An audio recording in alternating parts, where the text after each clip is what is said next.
دا و چې د مسلمانانو په معاشره کې الحاد ولې خورېږي، هغه وجوهات او اسباب کوم یو دي؟ نو هغه موږ لس وجوهات بیان کړي.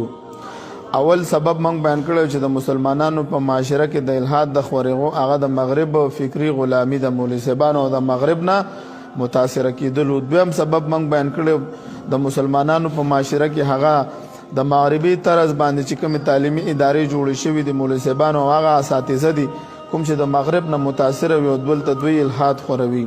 دریم سبب دا د اسلام نه چې انسان څومره لري وي عمره به د عقیده زر خرابېږي او بیا به دا مستشرقین دوکه کوي. څلورم اعتراض دا او څلورم سبب دا د الحاد د خورېدو هغه د اسلام شابسي د اسلام د تعلیماتو خلاف په میډیا باندې پروپاګاندا کولو سره هم الحاد خورېږي.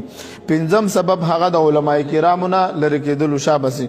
شپږم سبب چې په موجوده زمانه کې د الحاد د عقلي علومو ته یو بنیادی حیثیت حاصل دی هغه د ساينس فلسفه د مولوي صاحبانو.